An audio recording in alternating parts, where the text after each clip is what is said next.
នេះគឺជាកន្លែងដែលភ្ញៀវទេសចរមួយចំនួនធំបានស្គាល់រួចមកហើយប៉ុន្តែខ្ញុំវិញទើបតែបានមកដល់លើកទី1មិននឹកស្មានសោះថាពិតជាស្អាតដូចគេនិយាយមែនមានទាំងផ្ទះស្នាក់និងកញ្ចក់អង្គុយច្រើនកន្លែងអមទៅដោយធម្មជាតិពណ៌បៃតងដូចនៅភូមិភាគឦសានអញ្ចឹងរូបភាពដែលបងប្អូនពងឃើញនេះអាចច្រឡំស្មាននៅគិរីរំរតនគិរីឬក៏មណ្ឌលគិរីតាមពិតមែនទេចង់ដឹងថាទីតាំងនេះមានឈ្មោះអត់មកទៅខាងមុខមួយខ្ញុំទាំងអស់គ្នានៅតំបន់នេះកាលពីមុនគេហៅថា 7NG ប៉ុន្តែបច្ចុប្បន្ននេះវិញគេហៅថា 9NG ហើយទីតាំងដែលយើងមកថ្ងៃនេះគឺមានឈ្មោះថាចំការធ្នង់គ្រាន់តែឮពាក្យចំការពីមុខបងប្អូនអាចគិតថាទីតាំងនេះគេដាំធ្នង់ដើម្បីធ្វើជាសិប្បកម្មកែច្នៃទៅជាគ្រឿងសង្ហារឹមតាមក៏ពិតមែនទេម្ចាស់ទីតាំងគាត់ដាំធ្នង់ដើម្បីបានជាម្លប់ផងដើម្បីតាក់ទាញភ្ញៀវទេសចរផងជ្រុលជាបានមកអីចឹងបង្ហាញពុកម៉ែបងប្អូនទស្សនាឲ្យច្បាស់តែម្ដងនេះគឺជាបន្ទប់លេខ1បើនិយាយទៅបើសិនជាមកលេងនេះយកបន្ទប់នេះខុសទេទេសភាពស្អាតមានទឹកជ្រោះទៀតណែមើលបន្ទប់ខាងក្នុងគេអូចូលមកតែជាក់ហ្មងណាស្អាតរបស់គេចឹងនៅក្នុងបន្ទប់គេនេះមើលឈើអូសិតឈើបណ្ឌិតហ្មងណាមានទូទឹកកកមានអីបន្ទប់ទឹកក៏ស្អាតទៀតណាមួយយ៉ាងនេះតែណែអូអែមកគេហូហោចូលខាងក្នុងតែជាក់សេបហ្មងឥឡូវបិទទ្វារសិនបាទឲ្យសិនតិច16តិចសេបសិនទៅនេះនៅមុខបន្ទប់យើងមានកៅអីអង្គុយ2យើងទិញមុខម្ហូបអីមកអាចហូបបានអង្គុយនេះបានណោះទឹកឈ្មោះខាងនោះទៀតដូចខ្ញុំនិយាយចឹងទឹកឈ្មោះគ្រប់កន្លែងហ្មងចឹងរឿងនេះពិសេសមែនតើបើសិនជាយើងមកជាលក្ខណៈភ្ញៀវទិញកាហ្វេផឹកទេគេឲ្យយកម្ហូបអាហារមកតែបើយើងណាជួបន្ទប់បែបនេះគេងហ្មងគឺយើងអាចយកម្ហូបសេរីហ្មងមានភេសជ្ជៈប៊ីយ៉ាទឹកក្រូចឬក៏អ្វីដែលយើងចូលចិត្តទិញមកទាំងអស់មកដាក់មក relax អង្គុយមើលថ្ងៃលិច2នាក់អូនអញ្ចឹងណាអូអែមែនតើ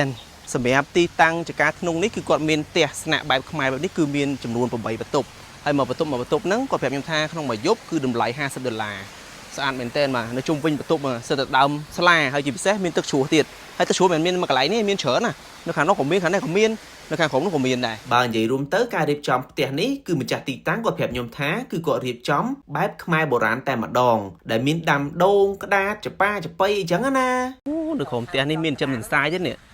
បងចំសន្សាយហ្នឹងចំលម្អឬក៏ចំឲ្យក្មេងៗមើលលេឬយើងយកធ្វើសាច់អីចឹងណាចំលម្អបងឲ្យក្មេងៗគាត់មកលេងទស្សនាបងមើលមិនឃើញនៅក្រុមហ្នឹងទៅគេប្រាប់យើងដាក់ហ្នឹងទៅមកយើងមានខាងនោះមានកងោកមានកងោកទៀតនៅខាងណាវិញអូអត់ដឹងកងោកមានក្រូចអូទូចៗហ្នឹងអញ្ចឹងទន្សាយគឺគាត់ចំនៅក្រុមកញ្ចុះហ្នឹងគេឲ្យខ្សាច់ឲ្យវានៅត្រជាក់នៅក្រុមអញ្ចឹងទៅត្រជាក់ស្រួលហើយដល់ពេលធ្វើការដល់ម៉ោងស៊ីអីគេបោចស្មៅចិត្តហ្នឹងឲ្យវាស៊ីហ្មងអូគុំបងប្រុសខ្លែងចំផ្សាយមិញប្រាប់ហ្នឹងតាមពិតនៅហ្នឹងមានកងោកទៀតណាស្អាតខ្លាំងមែនតើហើយនៅផ្នែកនេះវិញមានមន់ក្រាច់ទៀតមើលអត់សូវឃើញទេដោយសារនៅក្នុងទ្រុងស្បៃហើយវាចល័តទីលឿនណាស់ក៏មិនចង់តន់ហើយនៅផ្នែកខាងនេះវិញមានសត្វគ្រួចទៀតហើយដល់ពេលខាងនេះបាទគឺព្រាបសមើលសត្វកំសាន្តអារម្មណ៍ប៉ុណ្្នឹងបានហើយតោះឥឡូវខ្ញុំនាំបងប្អូនទៅទស្សនាផ្ទះស្នាក់ពីរប្រភេទទៀតដែលមាននៅចំការធ្នង់នេះដោយសារទំហំដីគាត់ធំដល់ទៅ3ហិកតាមានទាំងដាំផ្កាដាំអីទៀតនេះសម្រាប់ផ្នែកបន្ទប់ខាងនេះគឺជាប្រភេទបន្ទប់កុងតឺន័រក្នុងមួយយប់គឺតម្លៃ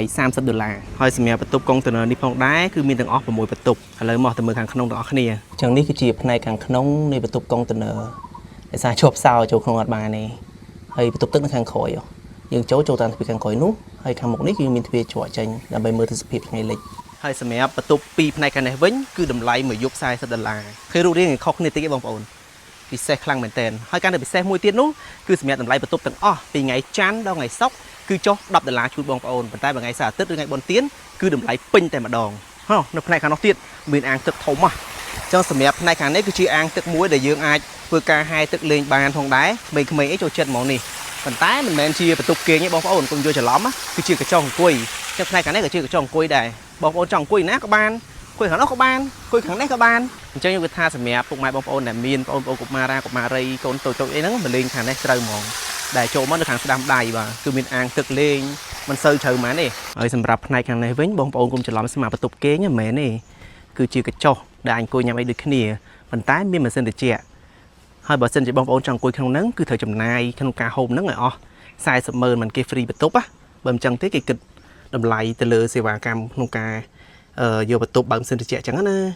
សរុបមកនៅទីនេះគឺធម្មជាតិនៃអុកស៊ីហ្សែននឹង 100% តែម្ដងដោយសារតែមានរុក្ខជាតិបៃតងហ៊ុំព័ទ្ធជាច្រើនបូករួមជាមួយនឹងទឹកជ្រោះធ្លាក់ដ៏ស្រស់ស្អាតធ្វើឲ្យបរិយាកាសកាន់តែរីករាយជាពិសេសមកខែនេះគឺល្អហ្មងដោយសារតែមានឈូកពេញបឹងអញ្ចឹងសម្រាប់បងប្អូនថ្ងៃជប់សម្រាប់អត់ដឹងថាទៅណាអាចនាំដៃគូក្រុមគ្រួសារមកកំសាន្តនៅទីនេះបានដើរថតរូបថតវីដេអូដូចខ្ញុំអញ្ចឹងហើយមិនខ្វះទេកន្លែងអង្គុយបងប្អូនកុំបារម្ភអាចទទួលភ្ញៀវបានរហូតដល់ 1000 នាក់អញ្ចឹងវីដេអូនេះគឺមានតែប៉ុណ្្នឹងឯងអរគុណច្រើនជម្រាបលាបាយបាយ